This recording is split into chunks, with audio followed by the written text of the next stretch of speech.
En cuanto al tema de análisis, voy a tratar de poner en contexto lo que viene ocurriendo en Ecuador, en el contexto internacional pertinente.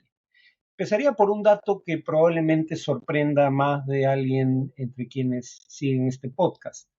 El año 2016 hubo 560.000 muertes violentas en el mundo. 68% de esas muertes violentas fueron homicidios, solo 18% fueron producto de guerras. Es decir, los homicidios dolosos generan muchas más muertes al año en el mundo que las guerras. Tal vez la proporción haya cambiado ligeramente con las guerras recientes en Ucrania y Gaza, pero reitero, incluso bajo estas circunstancias, los homicidios dolosos, es decir, la actividad criminal homicida, genera muchas más muertes que las guerras en el mundo.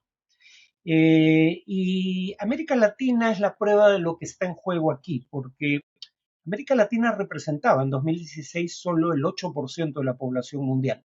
Sin embargo, daba cuenta del 38% de los homicidios en el mundo. América Latina siempre fue la región, o por lo menos desde que hay mediciones de estos temas, siempre fue la región con mayor tasa de homicidios en el mundo, es decir, cantidad de muertos por cada 100.000 habitantes por homicidio al año. Eso es lo que mide la tasa de homicidios. Pero siendo ya la región del mundo con mayores tasas de homicidios, estas están creciendo en años recientes en la mayoría de países de la región, no en todos. La organización Inside Crime, por ejemplo, dice que están creciendo las tasas de homicidios en toda la región y que eso se debe fundamentalmente a homicidios vinculados con el negocio del narcotráfico. Dos ejemplos de cómo esto está vinculado al narcotráfico. Un estudio de 2011 revelaba que las bandas que controlan el comercio de drogas en Centroamérica estaban involucradas en 25% del total de homicidios en América Latina. Y la distribución geográfica de los homicidios también revela su vinculación o la vinculación de la gran mayoría de ellos, con el narcotráfico. Por ejemplo, en 2022 la tasa de homicidios del Ecuador estaba ligeramente por encima de 25 homicidios por cada 100.000 habitantes en ese año. Pero en Guayaquil, el mayor puerto del país y el principal puerto de salida de la droga que se exporta desde el Ecuador, en Guayaquil la tasa era de 48 homicidios por cada 100.000 habitantes en 2022, es decir, casi el doble que el promedio nacional. Ahora, los homicidios crecen y la mayoría de los homicidios están vinculados al narcotráfico precisamente porque el narcotráfico también está creciendo. Por eso es que crecen las tasas de homicidios. Y el narcotráfico está creciendo por tres vías. Primero, drogas que antes eran relativamente poco importantes en el mercado global de drogas, están creciendo significativamente en su incidencia dentro del negocio del narcotráfico. Por ejemplo, la incautación de metanfetaminas se multiplicó casi por 3 entre 2015 y 2021. Es decir, uno, está creciendo el tráfico de nuevas drogas o de drogas que antes no tenían la importancia que tienen hoy. Dos, están creciendo los mercados, está creciendo el número de mercados al cual se destina la exportación de drogas, como por ejemplo el este asiático, que es un mercado todavía incipiente pero creciente para, por ejemplo, las exportaciones de cocaína de Sudamérica. Crecen las drogas traficadas, crecen los mercados, pero además, en parte producto de los dos temas anteriores, crece el número de rutas a través de las cuales se trafican drogas. Y eso es particularmente cierto en el caso de la cocaína y eso es particularmente cierto en el caso del Ecuador. En el caso del Ecuador inciden sobre lo que está pasando en ese país, no tanto el primer tema, las metanfetaminas no son un tema tan importante en Sudamérica, pero sí el tema de que haya nuevos mercados, porque por ejemplo para llegar desde Sudamérica al este asiático, Ecuador está en un lugar privilegiado, está en la parte norte de Sudamérica. Luego entonces está más cerca de los mercados de destino en el este asiático porque solo hay que cruzar el Océano Pacífico. Dos, en el caso de Ecuador, las nuevas rutas de la cocaína se están desplazando por Ecuador por razones que vamos a ver en unos minutos. En primer lugar, habría que indicar que el puerto en el Pacífico ecuatoriano de Esmeraldas está en la región del mismo nombre, que es una región del Ecuador fronteriza con Colombia. Y Colombia es el país en donde se produce el 65% de la hoja de coca en el mundo, y también la mayor parte de la cocaína.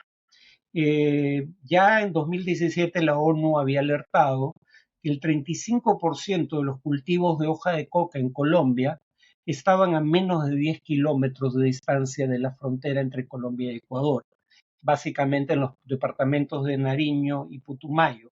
El departamento de Nariño es colindante únicamente con el Ecuador, y en particular con la región de Esmeraldas en el Ecuador. El departamento colombiano del Putumayo colinda, por digamos, hacia el noroeste con Ecuador, pero habría que recordar que hacia el noreste colinda con el Perú.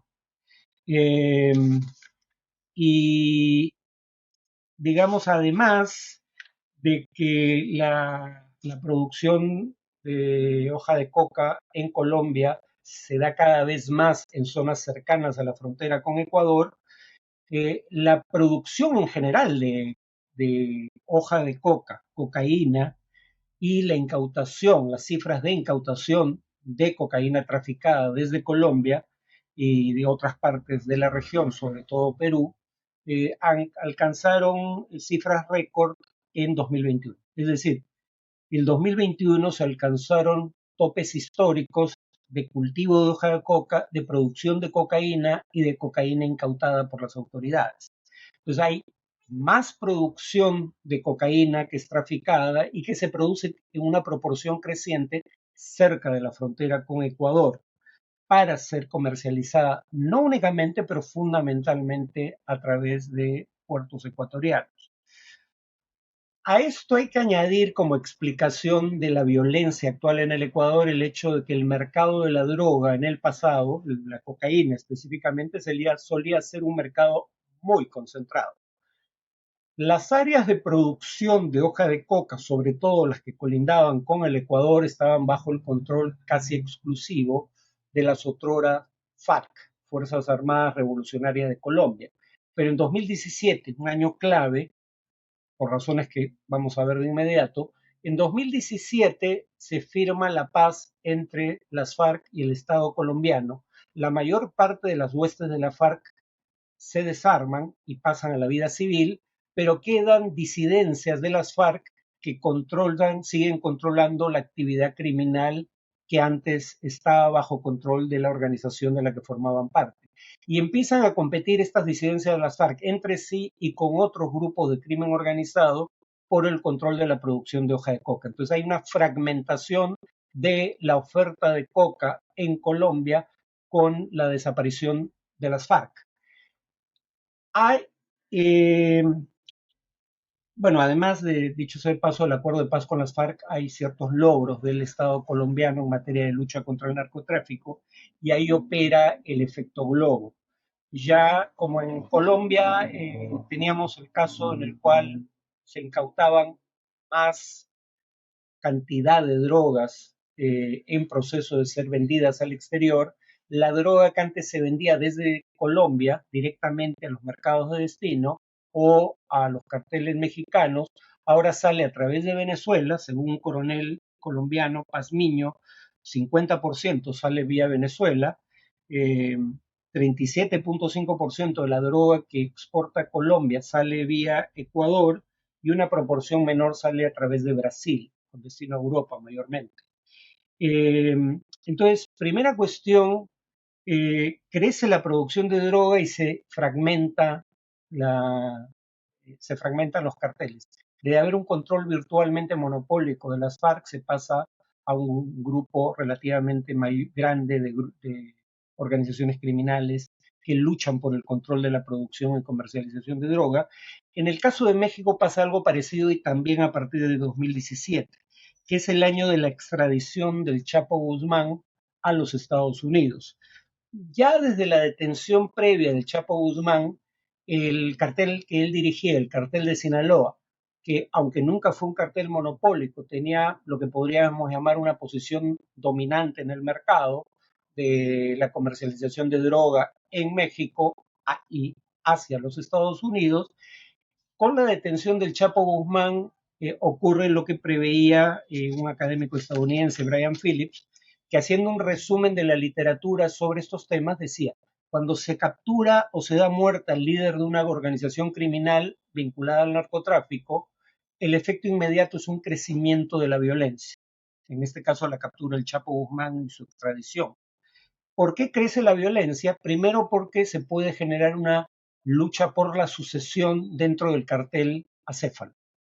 Una vez descabezado el cartel, hay una lucha entre los lugartenientes del viejo líder por el control de la organización, pero además organizaciones rivales aprovechan la acefalía temporal de la organización con la que competían para tratar de avanzar sobre su territorio y sus mercados, tanto por el reto de otras organizaciones criminales como por la lucha interna por la sucesión.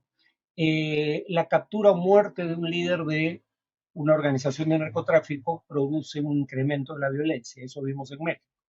Pero además del incremento de la violencia en México es producto a su vez de la fragmentación del negocio.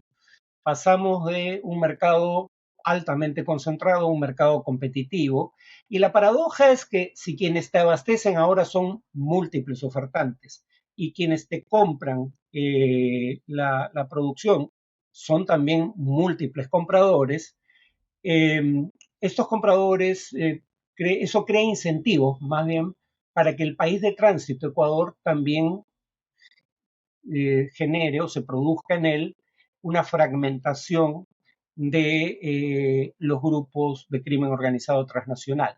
Es decir, la fragmentación aquí es problemática por un fenómeno relativamente obvio, y es el hecho de que los mercados concentrados son mejores que los mercados competitivos en el narcotráfico, porque cuando hay competidores, cuando hay competencia, mejor dicho, a diferencia de lo que ocurre con negocios legales, los competidores no dirimen sus conflictos de interés a través de autoridades regulatorias o de un juez, sino a través de la fuerza, y eso ayuda a explicar el incremento de la violencia.